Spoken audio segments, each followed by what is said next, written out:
안녕하세요. 프롬프트 엔지니어링 강의를 맡은 한국폴리텍대학교 메카트로닉스과 정정윤 교수입니다. 이번 시간에는 제1강 프롬프트 엔지니어링이란에 대해서 강의하겠습니다. 학습 목표는 프롬프트 엔지니어링의 정의, 생성형 AI의 주요 기술 요소들, 프롬프트 최적화 방법에 대한 안내를 드리고자 합니다. 네, 프롬프트 엔지니어링은 여러분들이 현재 많이 쓰고 있는 검색창 또는 검색 포털이라고 하는 여러 가지 종류들이 있습니다. 구글이나 네이버, 다음, 기타 등등의 요즘에 많은 검색창을 사용하고 있는 것으로 알고 있어요. 그리고 여러분들이 사용하고 있는 포털은 굉장히 익숙하게 많이들 사용하고 있습니다. 하지만 2022년 1월에 오픈 AI에서 챗GPT를 내놓으면서 검색창에 대한 검색의 새로운 물결이 들어오게 되었습니다. 생성형 AI라고 불리고 있는 챗GPT를 통해서 우리들은 프롬프트를 어떻게 꾸며서 어떤 목표를 가지고 어떤 바른 대답을 얻어내는지에 대한 것들을 찾아내는 일들이 프롬프트 엔지니어링이라고 합니다. 구글에서도 생성형 AI의 제미니 그리고 마이크로소프트사에서는 코파일럿이라고 하는 이런 여러 가지 프로그램들을 생성형 AI 프로그램들을 내놓고 있습니다. 하지만 아직까지 오픈 AI 챗GPT가 여전히 세계 1위를 하고 있고 여러 가지 여러분들이 쓰고 있는 생성형 AI 중에 이번 강의, 전체 강의를 통해서 챗GPT, 오픈 AI에서 제공하고 있는 챗GPT를 사용하고자 합니다. 프롬프트 엔지니어링이란 원하는 결과를 도출할 수 있도록 사용자 입력인 프롬프트를 설계하는 기술입니다. 여러분들이 포털에서 검색을 하는 기술처럼 챗GPT를 통해서 내가 원하는 어떤 입력을 집어넣고 그 입력에 대한 프롬프트를 설계하는 기술을 얘기하는 것이죠. 예를 들어 여러분들이 쓰고 있는 챗GPT에서 내 숙제를 좀 풀어줘 라고 얘기를 하면 챗GPT는 어떤 숙제인지 알려주세요 라고 하는 모호한 답변에 대해서 어떤 구체적인 답변을 요구합니다. 이러한 요구를 통해서 여러분들이 좀 더 세밀하고 구체적인 내용들을 전달하게 됩니다.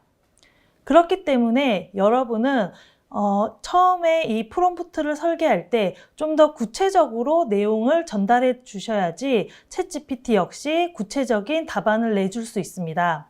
예를 들어 내가 지금 하고자 하는 숙제가 C 프로그래밍 언어 숙제가 있다. 그리고 구구단을 출력해야 되는데 반복문을 배우지 않았다 라고 하는 여러 가지 조건들이 있으면 그런 조건들을 챗GPT에게 상세하게 알려주셔야 챗GPT도 여러분이 질문에 대해서 상세하게 대답을 해줄 수 있습니다.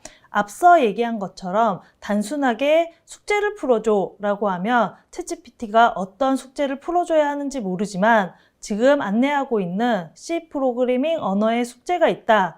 구구단을 출력해야 하고 반복문을 배우지 않았다 라고 얘기를 하면 챗GPT는 반복문 없이 C 언어로 구구단을 출력하려면 함수 호출을 사용해서 각 곱셈을 출력하는 방법이 있고 그리고 구구단을 반복 없이 구현한 예제를 보여주게 됩니다. 이렇듯이 프롬프트란 여러분들이 어떤 질문을 던질 것인가 하는 것들을 설계하는 기술을 의미합니다. 생성형 AI에게 질문을 할 때는 명확하고 구체적으로 여러분들이 질문을 하셔야 챗GPT 역시 명확하고 구체적으로 답을 해줄 수 있습니다. 그러면 이런 생성형 AI가 어떤 방식으로 여러분들의 질문에 대해서 답을 하는지 그런 내용들을 간략하게 알고 있어야 여러분들이 내가 어떤 질문, 프롬프트를 입력해서 어떤 결과를 출력해낼 것인지 알 수 있습니다. 그래서 프롬프트를 최적화하는 방법에 대해서 알아보려고 합니다. 프롬프트를 최적화하는 방법에는 프롬프트 여러분들이 사용하고 있는 생성형 AI는 자연어 처리라고 하는 NLP라고 하는 방법으로 처리를 하게 됩니다. NLP는 앞서 보시다시피 Natural Language Processing의 줄임말입니다. 인간의 언어를 컴퓨터가 이해하고 처리할 수 있도록 설계된 인공지능 모델을 얘기합니다. 이 NLP의 주요 기술으로는 다음에 보이는 5가지의 기술 요소들이 존재합니다.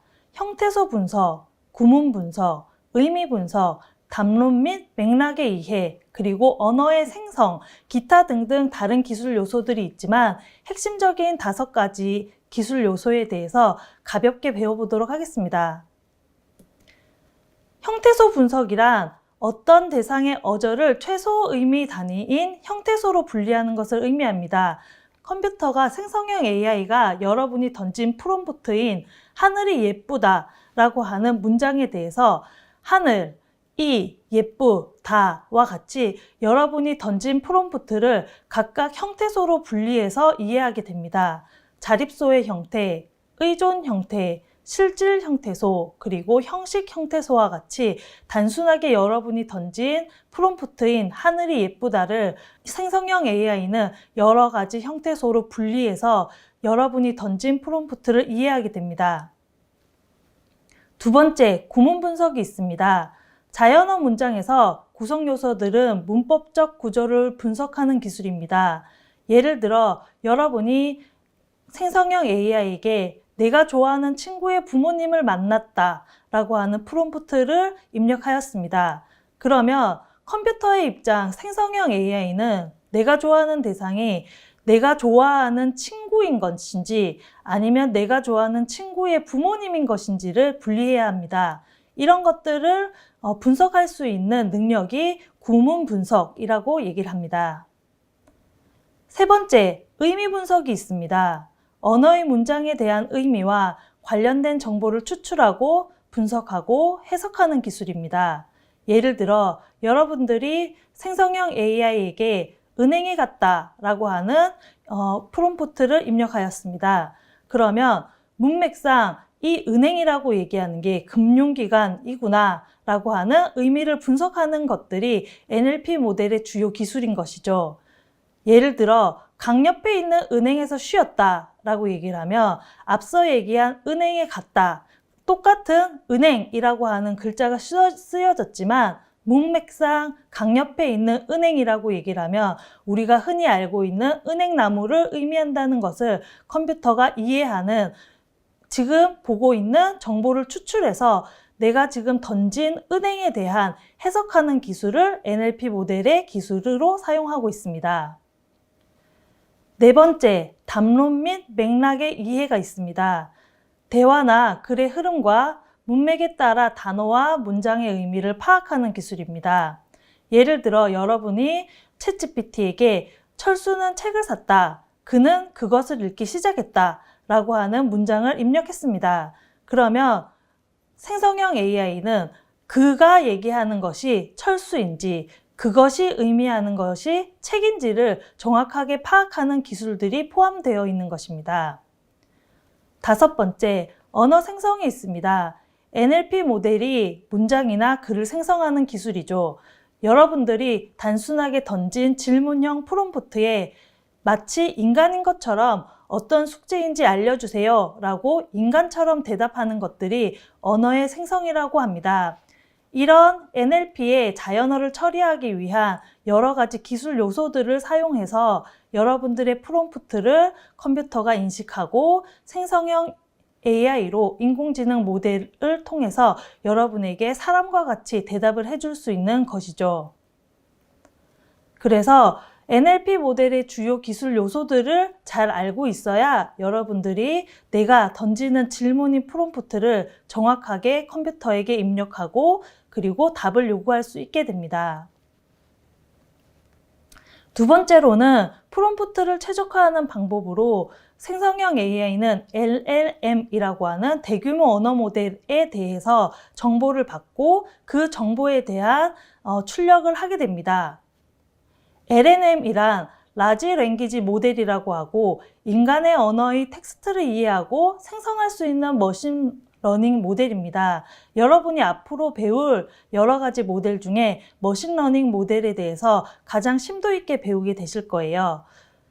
2022년 11월에 챗GPT가 생겨서 지금 이런 대규모 언어 모델을 사용해서 여러분에게 정보를 주고 그리고 컴퓨터를 통해 마치 대화하는 것처럼 여러분들이 데이터와 정보를 가져갈 수 있는 거예요.